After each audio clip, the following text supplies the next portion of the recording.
Hello hello hello, स्वागत है आप सभी का सरल एकेडमी की नई लाइव स्ट्रीम पे। ये है हमारा लेक्चर नंबर 3, जिसमें हम पढ़ने वाले हैं परमाणु की संरचना के अंतर्गत परमाणु मॉडल। है ना, यहाँ पर गलती से संरचना लिखा हुआ है, यहाँ मॉडल आएगा। और कल जो हमने कुछ चीजें बीच में छोड़ी थी, पहले उन्हें कंप्लीट कर लेते हैं। उसके बाद में इस लेक्चर का जो मुख्य आधार है, जिसके अंतर्गत हम पढ़ने वाले हैं परमाणु मॉडल, है ना, ये पढ़ेंगे। गुड, बच्चों की बातें चल रही है चैट पे। हेलो बेटा, हेलो हेलो यास्मीन, हेलो। चलो, ये हमारी ऑफलाइन स्टूडेंट है जिन्होंने हमें हेलो बोला है। बाकी और भी बच्चे जो है वो आपस में ही बात कर रहे हैं, तो यू में कंटिन्यू बेटा, अपन पढ़ाई करते हैं ना। तो कल हमने कुछ बातें जान ली थी, जिसमें से जो हमने जाना था वो जान लिया था इलेक्ट्रॉन पर आवेश कितना होता है ना।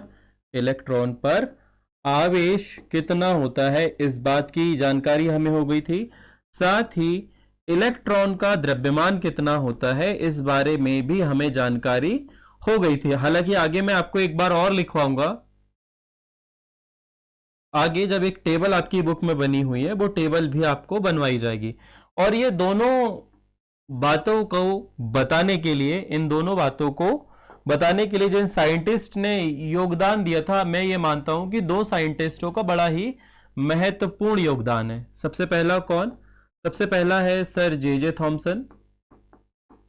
इन्होंने ही पहला परमाणु मॉडल दिया था, जिसे मैं आगे इस वीडियो में बनाऊंगा। और दूसरे थे जिन्होंने इलेक्ट्रॉन पर द्रव्यमान और आवेश दोनों की गणना की थी, विद द हेल्प ऑफ जे आवेश द्रव्यमान अनुपात, उसकी मदद से। तो यहां पर R.A. मिलिकन सर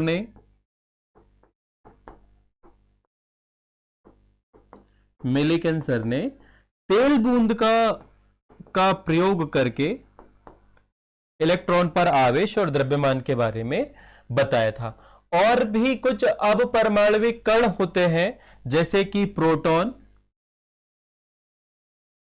और न्यूट्रॉन, इनकी कैसे खोज हुई थी, आज हमारा वह विषय होगा। और जब इनकी खोज हो जाएगी, जब इनकी खोज के बारे में हमें पता चल जाएगा, तो हम ये जानेंगे कि परमाणु में इन अब परमाणविक कण, जिन्हें इलेक्ट्रॉन कहा जाता है ना, जिन्हें, अच्छा इलेक्ट्रॉन पे ऐसा माइनस आवेश लगा देता हूं, है ना, जिन्हें प्रोटॉन कहा जाता है, जिन पर धन आवेश होता है। थोड़ा बड़ा इसलिए बनाऊंगा क्योंकि प्रोटॉन का द्रव्यमान ज्यादा होगा, ये आपको पता चल जाएगा। और प्रोटॉन को प्रोटॉन क्यों कहते हैं, इस बात पर भी बात होगी। साथ में एक और कण होता है जिस पर कोई आवेश नहीं होता परंतु द्रव्यमान होता है, जिसे न्यूट्रॉन कहा जाता है। इसकी खोज कैसे हुई, इन सब बातों पर आज के इस लेक्चर पर चर्चा होगी। तो आई होप, खाने का मन नहीं कर रहा है, ओके ठीक है, मत खाओ, कोई दिक्कत नहीं है। किरण भारती, स्नेहा भारती, चलो जो हमारे ऑफलाइन वाले बच्चे हैं, वेलकम बेटा, आप सभी आए। आप लोगों को ध्यान से देखना है, नोट्स का एक्सेस आपको ड्राइव पर दे दिया गया है। जिसका आईडी पासवर्ड नहीं बना है वो मेरे से एक बार भी मैसेज कर देना, मैं बना दूंगा जैसे ही फ्री होते हैं, ठीक है। ये पता नहीं अटक क्यों रही है लाइव स्ट्रीम, उसका इलाज करते हैं अपन अभी।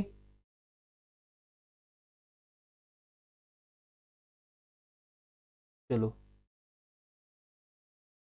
लाइव स्ट्रीम मुझे थोड़ी सी ग्लिच होते हुए दिखी थी, यदि अब फिर से ग्लिच होते हुए दिखेगी तो अपन थोड़ा सा ब्रेक लेंगे, रोकेंगे, और फिर मैं रीस्टार्ट करूंगा। ओके, रीस्टार्ट से मेरा तात्पर्य यह है कि अपन इसे वापस से रीअरेंज करेंगे। बंद नहीं होगी लाइव स्ट्रीम, बस कुछ समय के लिए, कुछ समय के लिए, क्या क्या क्या कह सकते हैं हम, कुछ समय के लिए तुम्हें ऐसा गोल गोल घूमते हुए देखेगा, यदि मुझे लैग होते हुए दिखा आप स्क्रीन पे तो। ठीक है, ओके, चलो let's start with the recap. सबसे पहले जिन ऋणावेशित कणों को खोजा गया था, उनके लिए कैथोड नलिका का प्रयोग होता है। ये कल वाले वीडियो में आपने देख लिया था, है ना। इसके लिए दो साइंटिस्टों की बड़ी विशेष भूमिका है, पहला फेराडे, दूसरा जे थॉमसन।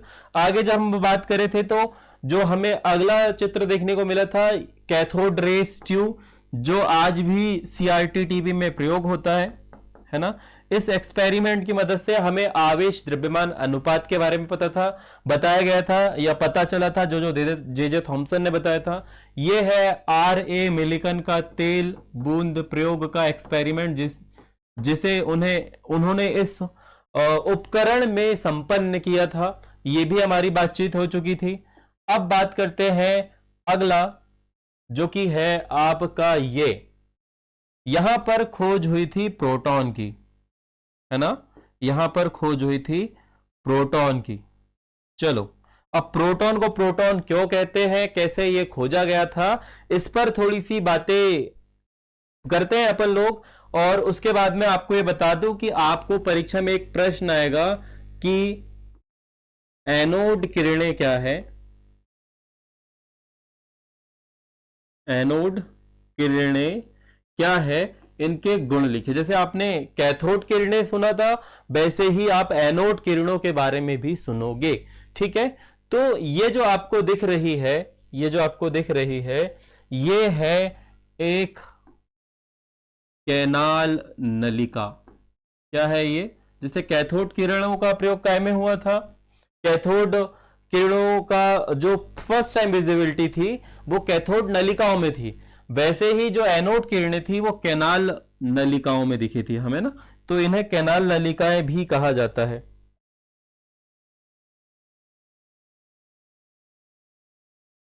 थोड़ा सा परिवर्तन किया गया और इसके परिणाम स्वरूप हमें ये वाली किरणें देखने को मिली। ये यहां से आपको दिख रहा है पॉजिटिव चार्ज, ये वाले दिस वन, इन्हें ही कहा गया था क्या, कैनाल किरणें। अब कैनाल किरणें के बारे में कुछ बातें आपको बता दें, ध्यान से देखिएगा। एक्सपेरिमेंट का पार्ट कैसे था कि यहां पर बैटरी लगी हुई है और ये बैटरी का ऋणात्मक सिरा है और ये धनात्मक सिरा है, ठीक है। इलेक्ट्रॉन हमेशा ऋण आवेश से धन आवेश की ओर प्रवाहित होते हैं, तो यहां से छोटे छोटे इलेक्ट्रॉन जो है वो जा रहे होंगे इस ओर, इस ओर ये फ्लोट कर रहे होंगे, ठीक है। अभी यहां पर आपने एक प्लेट लगा दी, ठीक है, एनोड ये हमारा कैथोड प्लेट है और इधर आपका जो है वो एनोड प्लेट है, ठीक है। एनोड से किरणें निकलेगी ना, तो कैथोड से थोड़ी ना निकल रही, एनोड से निकल रही। तो क्या हुआ, यहां पर पूरे ऋण आवेश है, इस प्लेट पर पूरी तरह से ऋण आवेश है, ठीक है बेटा, यहां पर ऋण आवेश है। यहां पर गैस भरी गई, इस खाली चैम्बर पे गैस भरी गई। सपोज करो यहां पर हाइड्रोजन गैस भरी हुई होगी, कौन सी गैस भरी होगी, H2 गैस भरी होगी। अब इलेक्ट्रॉन यहां पर आके इकट्ठे हो गए होंगे, यहां पर H2 गैस भरी हुई होगी, तो H2 गैस क्या हुई होगी बेटा, आयनित हो गई होगी। अब H2 गैस का जो फ्लोट है वो इस ओर आया होगा। H2 गैस में इलेक्ट्रॉन होते हैं, H2 गैस में हम बात करें तो H2 में भी कौन सी गैस यूज हुई होगी, तो H2 में हमने प्रोटियम लिया होगा। क्या लिया होगा, प्रोटियम। ध्यान से सुनना, प्रोटियम की खास बात यह है कि इसका परमाणु द्रव्यमान 1 होता है और इसमें 1 प्रोटॉन होता है। बहुत ही गंदा लिखा है मैंने, इसे काटो ऐसे। प्रोटियम की यदि बात करें तो ये हमारा H है, इसका परमाणु क्रमांक भी 1 है, इसका परमाणु द्रव्यमान भी 1 है और इसमें इलेक्ट्रॉन की संख्या भी 1 है। ध्यान से देखोगे यहां पर हाइड्रोजन है, यहां पर धन आवेश है, तो यहां पर इलेक्ट्रॉन है, ऋण आवेश है, ठीक है। अब यहां पर भी कौन सा आवेश है, ऋण आवेश। तो बाहरी कक्षा में जो इलेक्ट्रॉन घूम रहे होंगे उन पर ऋण आवेश होगा, तो ऋण आवेश किस ओर जाएंगे, इस ओर जाएंगे। गैस पर उपस्थित इलेक्ट्रॉन जो है वो इस पर जाएंगे, ठीक बात। गैस पर उपस्थित इलेक्ट्रॉन कहां जाएंगे बेटा, धन आवेश की ओर, अर्थात एनोड की ओर जाएंगे। कौन, इलेक्ट्रॉन। किसके इलेक्ट्रॉन, ये आपका हाइड्रोजन है, ये नाभिक है, इस नाभिक पे प्रोटॉन है, धन आयन है, सिर्फ धन आयन है, ठीक है। और यहां पर इलेक्ट्रॉन है जिस पर ऋण आयन है। आप लोगों ने पढ़ा है कि एक समान आवेश एक दूसरे को प्रतिकर्षित करते हैं और दो विपरीत आवेश एक दूसरे को आकर्षित करते हैं।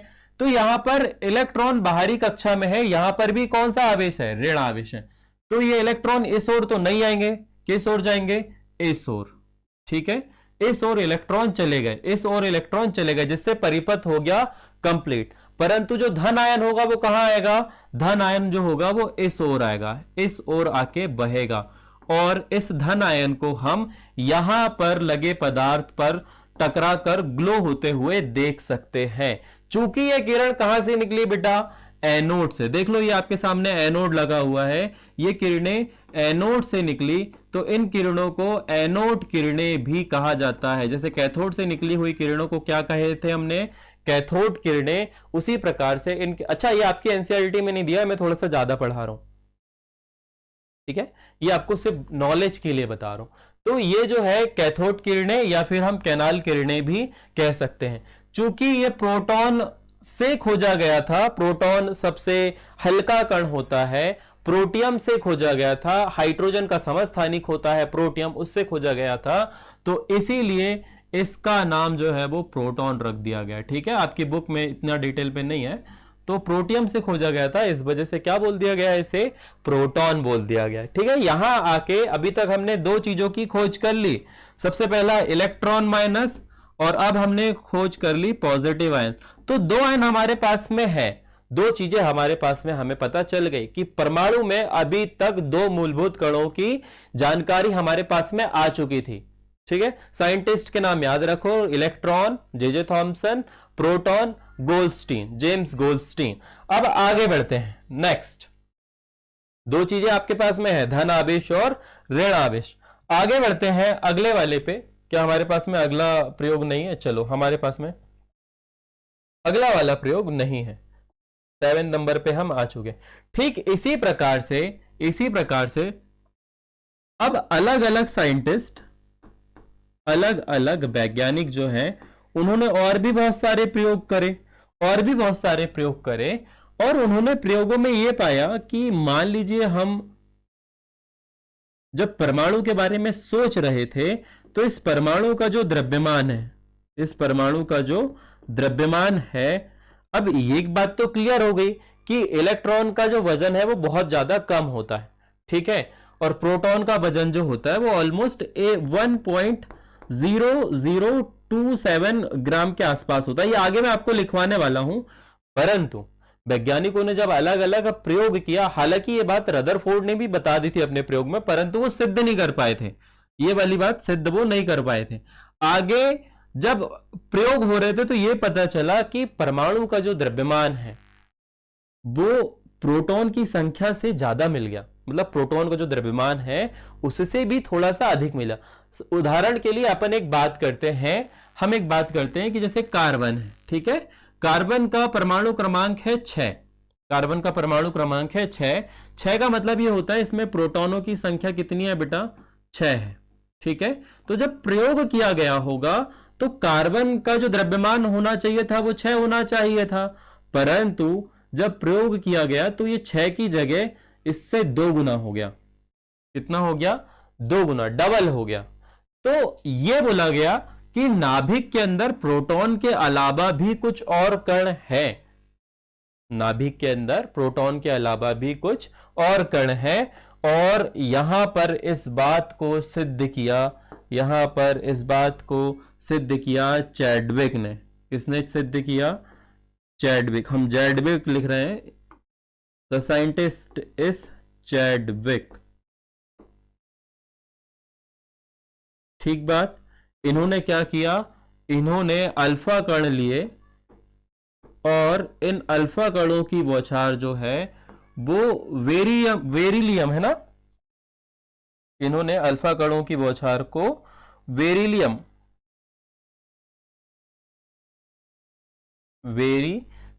चलो वेरिलियम पर भेजा।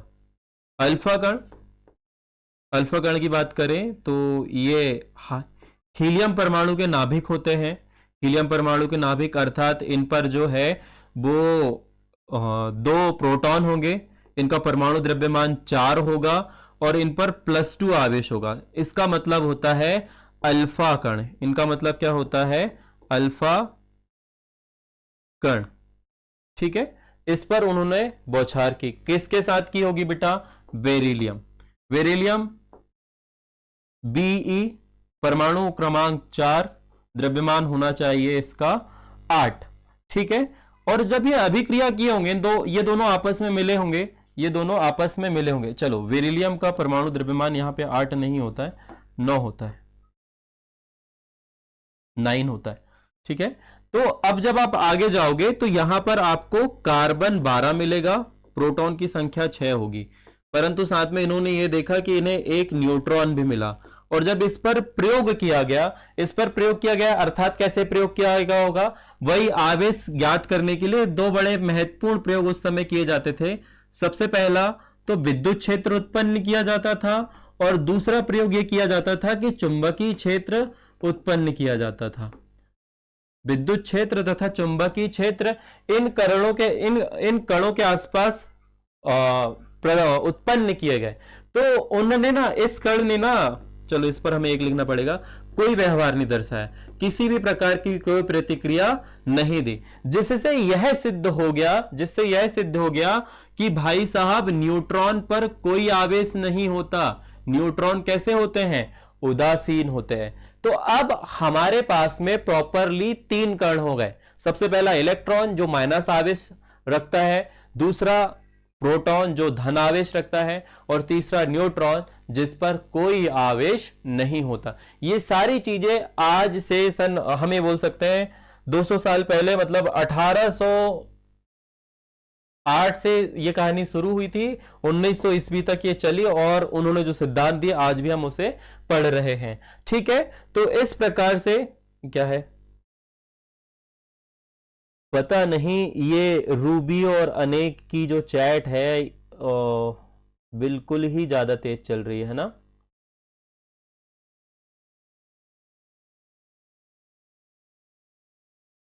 कोई बात नहीं, चलो इस प्रकार से आप इसे समझ सकते हो। ठीक है, ये लैग क्यों कर रहा है यार? Why this happening again and again?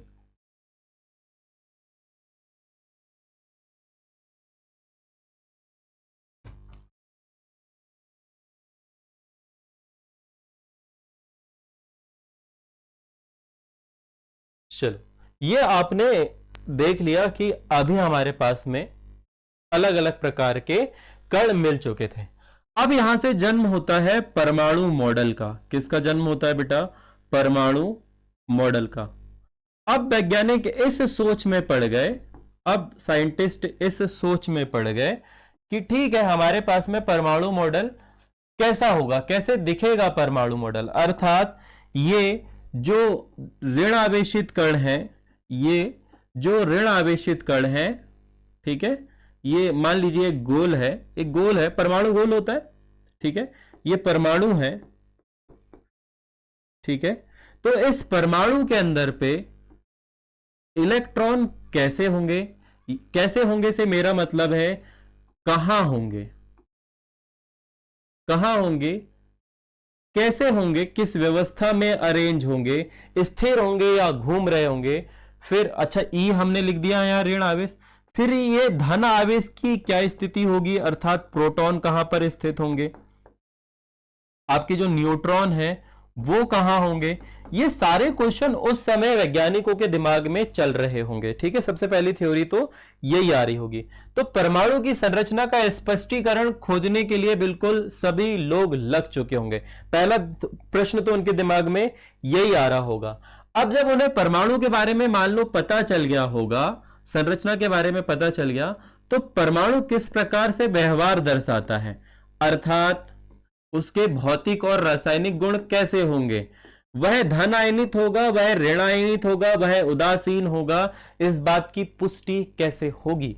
ये उनके सामने दूसरी समस्या थी, उनके दिमाग में ये दूसरा थॉट आया होगा। तीसरा थॉट ये आया होगा कि दो परमाणु आपस में जुड़ कैसे रहे होंगे, उनका संयोजन कैसे हो रहा होगा, क्योंकि हमें पता है दो या दो से अधिक पदार्थ जब आपस में मिलते हैं तो उससे अणु बनते हैं या यौगिक बनते हैं या मिश्रण बनते हैं। तो ये अणुओं का संयोजन कैसे हो रहा होगा, दो अणु आपस में किस प्रकार से मिल रहे होंगे, संयोजन के बारे में बातचीत हो रही होगी। ठीक है,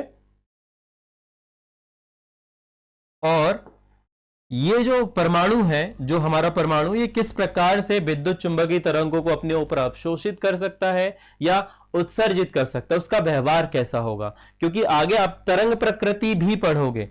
तो ये सारी बात, अच्छा अभी आपने देखा ना कि जब हमने इन पर इलेक्ट्रिसिटी प्रवाहित करी है, अल्फा कणों की बौछार करी, तो उससे कई सारी चीजें निकल के आई, कैनाल किरणें निकल के आई, धनाभिषित किरणें निकल गई, हमें प्रकाश दिखा। तो किस प्रकार से चुंबकीय क्षेत्र से प्रभावित हो जाते हैं, इन सब सारे विषयों पर उनके दिमाग में अलग अलग प्रकार के थॉट आए होंगे। और यही वाली बात आपके एनसीईआरटी के पृष्ठ क्रमांक कितने पे, 31 पे लिखा हुआ है। परमाणु मॉडल के लिए 4 तरह की चीजें वैज्ञानिकों के दिमाग में आई होंगी। अब यहां पर बात कर लेते हैं कुछ इंपॉर्टेंट सी चीज की, जो फैक्ट आपको जानने हैं। यह हमारा लास्ट पेज है, मेरे को यहां से कुछ चीजें मिटानी पड़ेंगी। क्या हमारे पास में खाली पेज है इधर शुरू में? हाँ, हमारे पास में ये खाली पेज है। यहां पर आप लोग वो टेबल बना लेंगे। सबसे पहले बात करते हैं इलेक्ट्रॉन की। अभी ये आपको आपकी बुक में लिखना है, परमाणु मॉडल या फिर अब परमाणविक कणों पर आवेश। सबसे पहले बात करेंगे हम नाम की, है ना, जो टेबल आपकी बुक में बनी हुई है। ये क्या हो गया भाई, वाई इट्स लोडिंग, मैंने तो कुछ टच भी नहीं किया। क्या दिक्कत हो गई बच्चा, क्या समस्या है, व्हाट इज द इशू?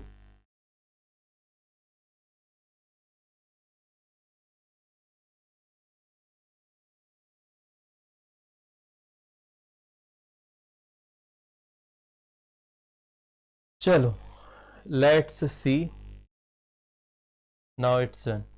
सबसे पहले अपन लिखेंगे नाम, ठीक है। फिर नाम के नीचे लिखोगे आप इलेक्ट्रॉन, फिर आप लिखोगे प्रोटॉन, और फिर आप लिखोगे न्यूट्रॉन। ये तीनों नाम लिखोगे, ठीक है। फिर इन्हें दर्शाया कैसे जाता है, इलेक्ट्रॉन को ई से दर्शाया जाता है, प्रोटॉन को पी से दर्शाया जाता है, और न्यूट्रॉन को बेटा एन से दर्शाया जाता है, ठीक है। ये आप याद रखोगे।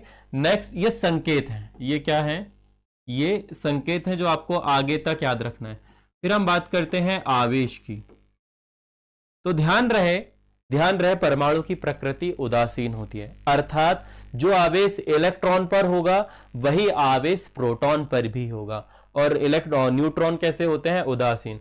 तो जो उदासीन होता है उस पर कोई आवेश नहीं होता, अर्थात जीरो। अब इलेक्ट्रॉन पर ऋणावेश होता है, जितना ही धन आवेश होता है उतना ही क्या होता है बेटा, ऋण आवेश। तो यहां पर आप लिखोगे आवेश के बारे में 1.602176 इंटू 10 की घात माइनस 19 कूलाम, है ना, ये जो है कूलाम में है। फिर इसी के बारे में हम बात करेंगे।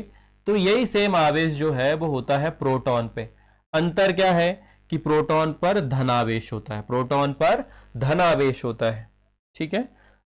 यदि सिंपल भाषा में लिखें तो इस पर -1 का आवेश होता है, इस पर +1 का आवेश होता है, और इस पर कोई आवेश नहीं होता।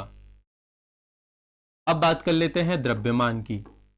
अब बात कर लेते हैं किसकी, द्रव्यमान की। तो इलेक्ट्रॉन का जो द्रव्यमान है वो शुरू में ही मिलिकन के प्रयोग से हमें पता चल चुका था, 9.109382 इंटू 10 की घात -31। इसकी बात करें तो इसका द्रव्यमान होता है 1.672621 इंटू 10 की घात 19। सॉरी ये आवेश लिख दिया हमने, ये मिस्टेक आपसे भी होगी, आप आवेश की जगह पे द्रव्यमान लिखोगे 27, ठीक है, ये आपने निकाल लिया था। और ऑलमोस्ट इतना ही, इससे थोड़ा सा ज्यादा, इससे ऑलमोस्ट बस थोड़ा सा ज्यादा 1.1674927 इंटू 10 की घात -27। ये जो आवेश है ये हमारा न्यूट्रॉन पर होता है। इसकी बात करें तो मेरे को पॉइंट में याद है 0.00054। इसका हो गया, इसका 1.727, और इसका होता है 1.80867। ये सभी का द्रव्यमान आपको ये टेबल बना लेनी है, फटाफट से इसे बना लो, और आपकी बुक में भी ये टेबल जो है वो बनी हुई है, ठीक है। अब सबसे पहले क्या हमारे पास में टाइम है, क्या हमारे पास में टाइम है? हाँ, हमारे पास में 15 मिनट का टाइम है, जिसके अंतर्गत हम रदरफोर्ड का सॉरी जे थॉमसन का परमाणु मॉडल समझ सकते हैं। ठीक है, तो सबसे पहले मैं पेज क्रमांक 10 पे आता हूं, है ना। 10वें नंबर के पेज पे आते हैं और आप लिखोगे परमाणु मॉडल किसका? परमाणु का थॉमसन मॉडल। परमाणु का थॉमसन मॉडल बड़ा ही सुव्यवस्थित, स्पष्ट परंतु अपूर्ण मॉडल था इनका। ठीक है, इन्होंने ज्यादा दिमाग नहीं लगाया परमाणु मॉडल देने में। ये दिमाग लगाया भी था तो इनका जो सारा ये प्रयोग थे वो इलेक्ट्रॉन और उन पर आवेश पर शायद उन्होंने बहुत ज्यादा योगदान दे दिया। तो इन्होंने उसको सोचते हुए परमाणु पर सीधे आवेश की बात करी और सीधे उन्होंने ये बोला कि भाई साहब आप तो ये मान लो, आप तो ये मानो कि जो परमाणु है वो गोल है, जो परमाणु जो है वो गोल है, इसका मार्क हटाओ, और ये जो परमाणु है ये पूरा धनावेशित पिंड है। क्या है? पूरा जो है वो धनावेशित पिंड है, और इस धनावेशित पिंड में छोटे छोटे ऋण आवेश कहीं पे भी फिट है। कहीं पर भी क्या है? ऋण आवेश, यानी कि इलेक्ट्रॉन जो है वो फिट है। आप इसे देख के ये कह सकते हो ये जो है ये इलेक्ट्रॉन है। ये क्या है? ये इलेक्ट्रॉन है। ठीक है, तो आप इसे देख के ये कह सकते हो कि इनका जो मॉडल है वो तरबूज के जैसे है। कैसा है? तरबूज के जैसे, तरबूज मॉडल। और क्या बोलते हैं थॉमसन के परमाणु मॉडल को? तरबूज मॉडल। फिर बोलते हैं पाम पुडिंग मॉडल। क्या बोलते हैं? और palm pudding model, palm pudding model क्यों कहते हैं? तो जे थॉमसन के अनुसार परमाणु एक धनावेशित पिंड है जिसमें इलेक्ट्रॉन धसे हुए होते हैं। ठीक उसी प्रकार जिस प्रकार से तरबूज में बीज लगे हुए होते हैं, तरबूज में बीज फिट होते हैं, इसी प्रकार से या इसी कारण से जे थॉमसन के परमाणु मॉडल को तरबूज मॉडल भी कहा जाता है या फिर पाम पुडिंग मॉडल भी कहा जाता है। ठीक है, बस इतना सा ही है। परंतु इनके साथ साथ, अच्छा, इन्हें इनके प्रयोग के लिए जो इन्होंने दिया था द्रव्यमान प्रतिशत, उसके लिए नोबेल पुरस्कार भी मिला है। ये आपकी बुक में लिखा हुआ है। ठीक है, हालांकि और त्रिज्या की भी बात करें, इसकी त्रिज्या की बात करें तो उन्होंने त्रिज्या भी बता दी थी 10⁻⁻10 मीटर। ठीक है, आपने इसके पहले वाले चैप्टर में पढ़ा है कि जब ऐसा कुछ लिखा हो तो इसे क्या बोलते हैं, ये आपने इसके पहले वाले चैप्टर में पढ़ा है। आपको मात्रक और नैनो डेको ये सारी चीजें, गीगाबाइट मेगाबाइट, ये सारी चीजें आपने पहले वाले चैप्टर में पढ़ी है। तो वहां पर देखना 10 की घात जब -10 हो जाए तो उसे क्या कहा जाता है। ठीक है, लगभग ये त्रिज्या की बात यहां पर करी गई है। बस आज के इस लेक्चर में अपन इतना ही करेंगे। यदि आपको थ्योरी लिखना है तो जे थॉमसन के परमाणु मॉडल के अनुसार परमाणु जो है वो एक धनावेशित पिंड होता है जिसके अंदर इलेक्ट्रॉन जो है वो धसे हुए होते हैं, जैसे कि तरबूज में तरबूज के बीज होते हैं। इसीलिए इसे तरबूज मॉडल या पाम पुडिंग मॉडल भी कहते हैं। इनके अनुसार परमाणु की त्रिज्या जो है 10⁻⁻10 मीटर लगभग होती है। यही जे थॉमसन का परमाणु मॉडल है। यदि परीक्षा में आए तो चित्र और जो थ्योरी मैंने बताई है उसे लिख दीजिएगा। यहां आके इस वीडियो को मैं विराम देना चाहूंगा और अपन फिर कल से मिलेंगे और कल हम रदरफोर्ड और थोड़े से बोर मॉडल के बारे में चर्चा करेंगे। ठीक है, मैंने आपको जो नहीं बताया आज वो एनोड किरणों की प्रकृति नहीं बताई, तो जो कल आपको कैथोड किरणों की प्रकृति बताई थी उसकी पूरी तरह से विपरीत जो है वो एनोड किरणों की प्रकृति है। ठीक है, कैथोड किरणें जो है, सॉरी चलो, कैथोड किरणें जो है क्या है हमारे पास में इधर, कैथोड किरणें जो है वो कहां से निकली है? कैथोड से। एनोड किरणें कहां से निकली है बेटा? एनोड से निकली है। ठीक है, ये जो है कैथोड किरणें, हमारी कैथोड किरणें जो है वो धनावेश की तरफ आकर्षित होती हैं, ये ऋणावेश की तरफ आकर्षित होती हैं। यहां पर यदि चुंबकीय क्षेत्र उत्पन्न करें तो ये ऋणावेश की ओर झुकाव रखेगी या ऋणावेश की ओर आएगी। यहां पर जो आपकी कैथोड किरणें थी वो पदार्थ के अंदर, मतलब इस नलिका के अंदर उपस्थित गैस की प्रकृति या फिर गैस की प्रकृति पर या फिर इन इलेक्ट्रोडों पर जो भी धातु लगी होगी उन पर निर्भर नहीं करती थी, परंतु यहां पर जो आपकी एनोड किरणें हैं वो यहां पर उपस्थित गैस की प्रकृति पर निर्भर करती है। इसीलिए सबसे हल्के कणों को इस प्रयोग में लिया गया। यदि आप इससे बड़ा कण लोगे तो हो सकता है यहां पर किरणों के व्यवहार में कुछ परिवर्तन आपको देखने को मिले। ठीक है, जो कल आपने लिखा था उसका बिल्कुल ही विपरीत लिखेगा और आपकी बुक में भी एनोड किरणों के गुण लिखे हुए हैं। डन, बहुत बहुत शुक्रिया आप सभी का। और यदि आपको नोट्स वगैरह चाहिए होंगे, जैसे कि अभी आपको पता है कि ऑनलाइन क्लास सिर्फ किस किस की लग रही है, फिजिक्स और केमिस्ट्री की लग रही है। यदि आपको बायोलॉजी के नोट्स चाहिए तो बायोलॉजी के नोट्स भी हमने एप्लीकेशन पे डाल दिए हैं। एप्लीकेशन कहां मिलेगी बेटा? तो एप्लीकेशन आप यूट्यूब वीडियोस जब हमारे चैनल पर जाओगे तो नीचे ही आपको एक लिंक देखने को मिलेगी और वहां पे यदि आप नहीं फाइंड कर पा रहे हो तो आपके सामने नंबर है, उस पर हाय लिख के भेज देना व्हाट्सएप पे, आपको लिंक दे दी जाएगी, वहां से एप्लीकेशन आप डाउनलोड कर सकते हो। तो बहुत बहुत शुक्रिया आपका इस वीडियो में बने रहने के लिए। आधे घंटे का वीडियो होता है, 45 से आधे घंटे का एक वीडियो हम रखते हैं, ज्यादा बड़ा नहीं रखते, तुम लोग बोर हो जाते हो। वैसे ही नया नया है सब कुछ, है ना, तो पढ़ने का मन वैसे ही नहीं करता होगा, तो कोई बात नहीं, उसको ध्यान में रखते हुए क्लासेस थोड़ी छोटी है परंतु अपन जल्दी ही कवर कर लेंगे। चैप्टर 1 पूरी तरह से कंप्लीट हो चुका है। शाम 7:30 बजे उसका अगला वीडियो आपको देखने को मिल जाएगा प्रॉपरली, तो बने रहिएगा, है ना। जिसको देखना है चैप्टर 7 तो सॉरी लेक्चर 8 9th या 10 चल रहा है चैप्टर 1 का, तो सारे पब्लिश हो रहे हैं धीरे धीरे, सब आप देख सकते हो। 7:30 बजे वह भी आपको लाइव होते हुए दिखेगा। तो बस मैं आपसे फिर कल मिलूंगा इसी समय रदरफोर्ड के परमाणु मॉडल के साथ। तो ध्यान रखिएगा अपना, स्वस्थ रहिएगा, ऐसे ही देखते रहिएगा सरल academy. Like share subscribe follow करते रहिएगा। आप लोग करते नहीं हो, अपने दोस्तों को भेजो, ग्रुप पे डालो लिंक, वो देखेंगे, तब तो हमारे चैनल ग्रो होगा, है ना, तब तो हम आगे बढ़ेंगे। ठीक है, शुक्रिया, राधे राधे।